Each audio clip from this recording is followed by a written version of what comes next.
Hello दोस्तों, नमस्कार। स्वागत है आपका परीक्षा एजुकेशन क्लासेस के यूट्यूब चैनल पर।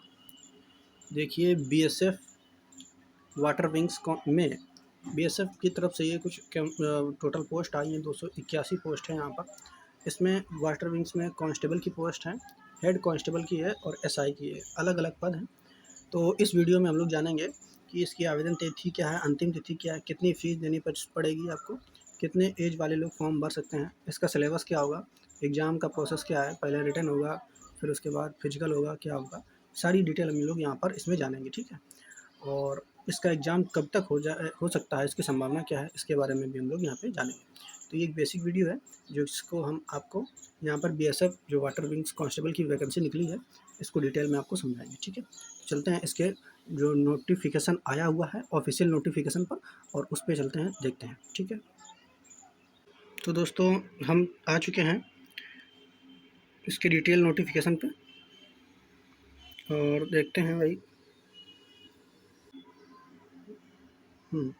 तो देखिए आप लोग, यहाँ पे लिखा हुआ है। ठीक है। Detail advertisement for direct recruitment for the different group B और C post of BSF water wing examination 2022। ठीक। तो इसमें बात करेंगे online application are invite from the male Indian, ये मेन चीज़ है, मेल के लिए वैकेंसी है, Indian citizens for filling of the under mentions vacancies for different group B and C. ठीक है। Combined post water wing in the border security force. अब यहाँ पर हम देखेंगे कि जो पोस्ट हैं वो पोस्ट वाइज कितनी वैकेंसी हैं, जल्दी से इसको देख लेते हैं। तो सबसे पहले आप लोग यहाँ देखेंगे सब इंस्पेक्टर यानी एसआई रैंक की है ये मास्टर पोस्ट। टोटल 8 वैकेंसी हैं यहाँ पर। सब इंस्पेक्टर इंजन ड्राइवर यहाँ पे टोटल 6 वैकेंसीज़ हैं यहाँ पर। सब इंस्पेक्टर वर्कशॉप इसके लिए 2 वैकेंसी हैं यहाँ पर। हेड कांस्टेबल मास्टर इसके लिए 52 वैकेंसी हैं यहाँ पर। हेड कांस्टेबल इंजन ड्राइवर इसके लिए 64 वैकेंसी हैं यहाँ पर।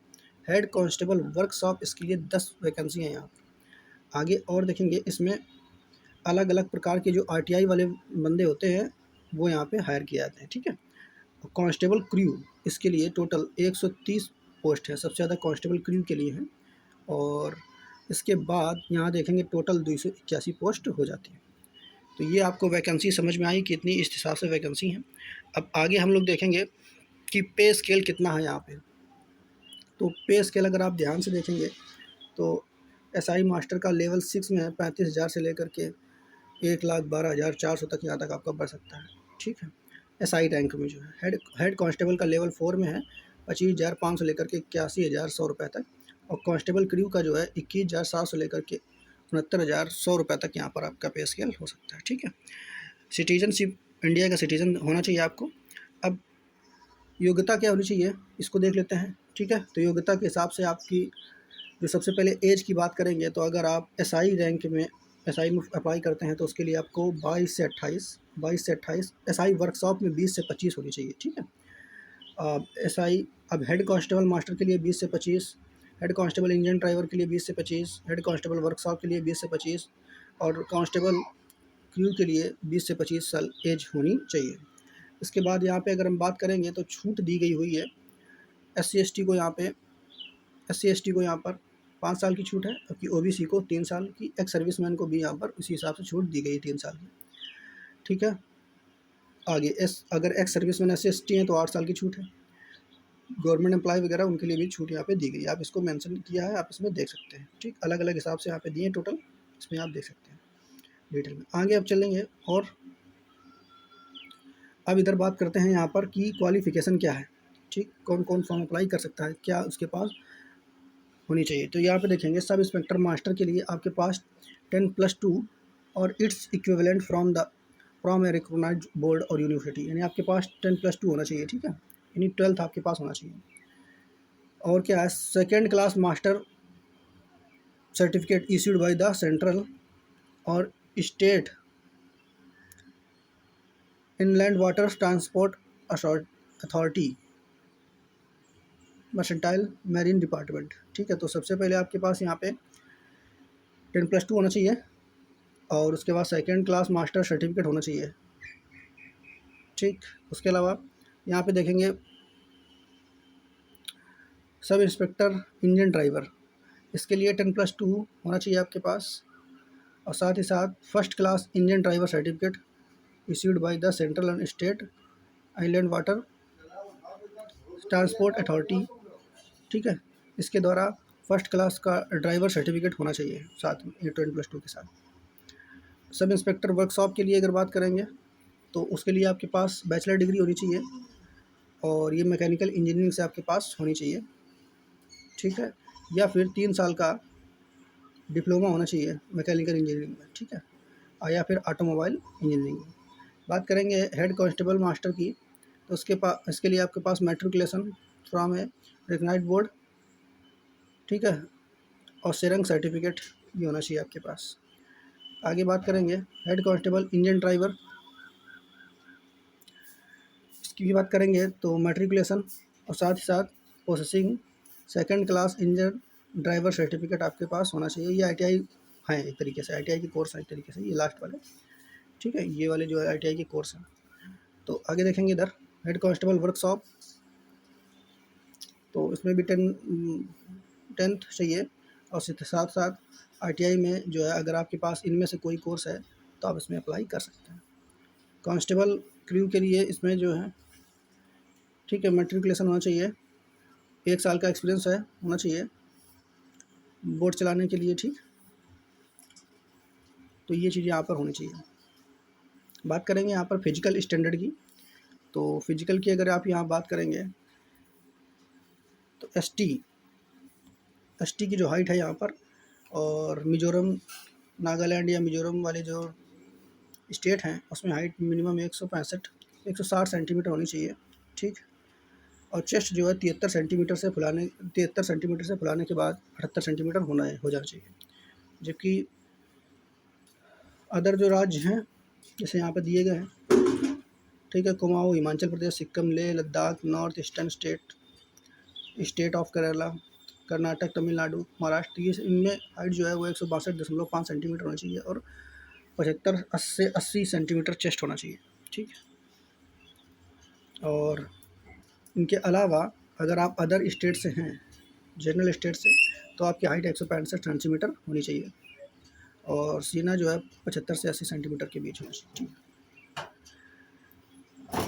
वेट, तो वेट उसी के हिसाब से जितना हाइट है, तो हाइट के हिसाब से जितना वेट होता है उसी के हिसाब से इसका फ्लो चार्ट होता है, उसके हिसाब से आपका वेट होना चाहिए, ठीक है। अब आगे देखेंगे मेडिकल स्टैंडर्ड, तो मेडिकल स्टैंडर्ड में अगर आप देखेंगे तो दिया गया है बेटर आइज़ N6 की होनी चाहिए, वर्स आइज़ N9 की होनी चाहिए, बेटर आइज़ 6/6 की, वर्स आइज़ 6/9 की, ठीक है। तो इसके बारे में डिटेल में हम आपको चर्चा करा देंगे, बाकी इसको भी पढ़ लीजिए, जब आपको कोई डाउट रहेगा तो बाद में नेक्स्ट वीडियो बना के आपको बता देंगे, ठीक है, उसमें आप देख लेंगे। इसके बाद टैटू वगैरह के बारे में दिया गया है कि आपके शरीर में कोई रीजनल टैटू है, धार्मिक कोई टैटू अगर आपने बनाया है तो उसमें उसके लिए अलाउ है, कोई दिक्कत नहीं है, ठीक। टैटू का साइज़ जो है वो इससे बड़ा 1/4 ऑफ वर्टिकल पार्ट्स का नहीं होना चाहिए, ठीक है। तो ये आप यहाँ पे देख लेंगे टैटू के बारे में। इसके अलावा मेन प्रोसेस पे आते हैं कि इसका सिलेक्शन प्रोसेस क्या है, ठीक है। तो सबसे पहले रिटन एग्जाम होगा, इसमें सबसे मेन जो है रिटन एग्जाम होगा सबसे पहले। सेकंड फेज़ में आपका डॉक्यूमेंट वेरिफिकेशन होगा, फिर उसके बाद फिजिकल मेजरमेंट होगा, डॉक्यूमेंट वेरिफिकेशन, उसके बाद फिजिकल, आपकी हाइट, आपका सीना, चेस्ट, आपका वेट, ये नापा जाएगा।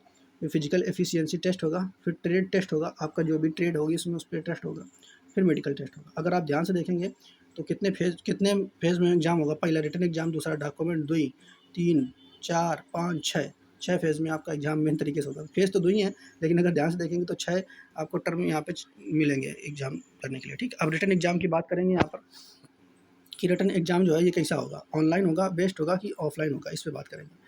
तो ये जो एग्ज़ाम है वो शायद ऑफलाइन है, ठीक है। तो इसमें सबसे पहले सिलेबस क्या है ये देख लेते हैं। तो सिलेबस में देखेंगे दिया गया है for the post of master SI और एसआई वर्कशॉप, ठीक है, एसआई और एसआई वर्कशॉप पोस्ट किसके लिए, एसआई मास्टर और एसआई के लिए, ये पोस्ट के लिए जो दिया गया सिलेबस है, ठीक है। तो इसमें क्या क्या आएगा देखिए आप लोग यहाँ पे, तो दोस्तों यहाँ पे आप देखेंगे जनरल नॉलेज के 25 क्वेश्चन, 25 मार्क्स के, रीजनिंग के, ठीक है, रीजनिंग के 25 क्वेश्चन 25 मार्क्स के, न्यूमेरिकल यानी गणित के 25 क्वेश्चन 25 मार्क्स के, और ट्रेड अवेयरनेस के 25 क्वेश्चन 25 मार्क्स के, यानी टोटल 100 क्वेश्चन 100 मार्क्स से 2 घंटे का समय यहाँ पर आपको मिलेगा। ठीक, आगे देखेंगे जो आपका एग्ज़ाम होगा वो OMR आंसर शीट पर आपको देना है। ठीक है, यानी आपको ऑफलाइन एग्ज़ाम यहाँ पे लिया जाएगा। ठीक, अब बात करेंगे आगे जो पोस्ट है हेड कांस्टेबल के लिए और कांस्टेबल के लिए है। ठीक है, ये इसके लिए क्या है, इसमें आपका general knowledge and awareness 35 question आ जाएंगे, रीजनिंग एबिलिटी, ठीक है, 35 क्वेश्चन 35 मार्क्स के, और numerical ability test 35 question 35 marks के। यहाँ ट्रेड टेस्ट नहीं होगा, 100 क्वेश्चन हो जाएंगे 100 मार्क्स के, 2 घंटा टाइम यहाँ पर आपको मिलेगा। क्लियर, टोटल आपको समझ में आ गया होगा, ये सिलेबस दिया गया है। और द क्वेश्चन पेपर जो है वो बाइलिंगुअल होगा, हिंदी और इंग्लिश दोनों में होगा, आपको जो लैंग्वेज समझ में आती है आप दे सकते हैं। ठीक है, आगे देखेंगे अब क्वालिफाइंग मार्क्स यहाँ पे दिया गया है, तो OBC और EWS जनरल के लिए 35%, SC/ST के लिए 33% यहाँ पर होगा। ठीक, आगे देखो द नंबर ऑफ कैंडिडेट, यानी आप जो रिटन एग्ज़ाम होगा, ठीक, उस रिटन एग्ज़ाम में जितनी वैकेंसी उसका 5 गुना जो विद्यार्थी है वो बुलाया जाएगा। ठीक है, 5 टाइम्स लिखा हुआ number of vacancies advertisement candidate qualified written exam लेगा। ठीक है, यानी 5 गुना जो विद्यार्थी हैं वो आपका अन्य जो प्रोसेस उसके लिए वहाँ पर आपको पास किया जाएगा, वो फिर बुलाया जाएगा। ठीक, आगे हम लोग देखते हैं, इसमें यही लिखा हुआ है कि फ़ोन वगैरह नहीं अलाउ है आगे इसमें। ठीक है, फ़ोन वगैरह नहीं अलाउ, इसमें ये लिखा हुआ है कि आपका जो एग्ज़ाम है वो OMR शीट पर होगा। आगे देखेंगे सेकंड फेज़ में यहाँ पे क्या होगा। तो सेकंड फेज़ में आपको हमने बता दिया कि एग्ज़ाम क्वालिफाइंग होने के बाद डॉक्यूमेंट वेरिफिकेशन होगा। ठीक है, वो बता रहा है आपको। फिर उसके बाद अब क्या होगा, डॉक्यूमेंट में कौन कौन से लगेंगे, क्या क्या सर्टिफिकेट लगेगा, वो सब उसके बारे में डिटेल में यहाँ पे बता रहा है। SC/ST का सर, जो अगर आप SC/ST से आते हैं तो SC/ST का ओरिजिनल होना चाहिए। ठीक है, इसके अलावा आगे देखेंगे OBC, तो OBC का आना चाहिए। इनकम सर्टिफिकेट आपका लगेगा। ठीक, इसके बाद टेक्निकल सर्टिफिकेट जो भी आप भरे हुए फॉर्म जो अप्लाई किया गया वो लगेगा। ठीक है, टेक्निकल सर्टिफिकेट के बारे में बता रहा है, फेक वगैरह नहीं होनी चाहिए। ठीक, ये सब चीज़ें बता रहा है। आगे देखिए, फिर उसके बाद दूसरा टर्म यहाँ क्या होगा, फिजिकल मेजरमेंट आपका होगा। फिर उसके बाद फिजिकल इफिशियंसी टेस्ट होगा। इसमें आपका जो 1 मील रेस है वो जो कि 8 मिनट में आपको तय करनी है। हाई जंप है जो 3 फीट 6 इंच है। ठीक है, 3 अटैम्प्ट आपको में दिए जाएंगे। लॉन्ग जंप है आपको 11 फीट है, इसमें भी आपको 3 अटैम्प्ट मिल जाएंगे। ठीक है, तो ये भी बात आपको समझ में आ गई होगी। उसके बाद आपका ट्रेड टेस्ट होगा। इसके बाद आपका ट्रेड टेस्ट होगा जो कि मेन रूप से SI वालों के लिए शायद है। ठीक, ये आप देख सकते हैं। आगे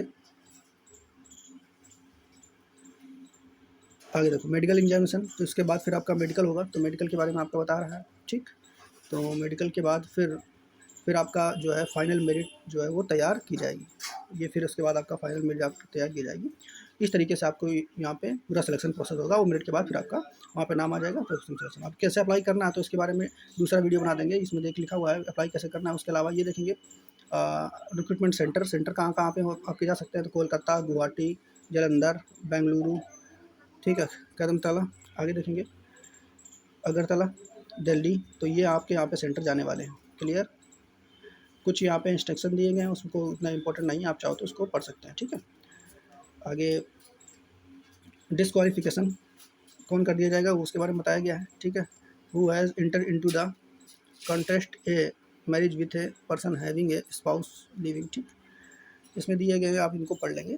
ठीक है, कोड और इतना डिटेल में कोई जानकारी और यहाँ पे उतना नहीं है। ठीक है, रजिस्ट्रेशन कैसे करेंगे ये सब चीज़ें आपको बता रहा है।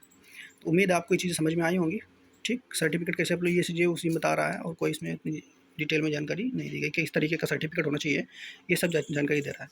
ठीक है, तो उम्मीद है आपको वीडियो पसंद आया होगा और जानकारी सही लगी होगी। तो अब डिटेल में हम लोग दूसरा वीडियो देखेंगे कि इसकी तैयारी किस तरीके से करेंगे, और साथ ही साथ इसका फॉर्म अप्लाई कैसे करेंगे। और भी कोई आपको डाउट रहता है तो आप कमेंट सेक्शन में कमेंट कर सकते हैं।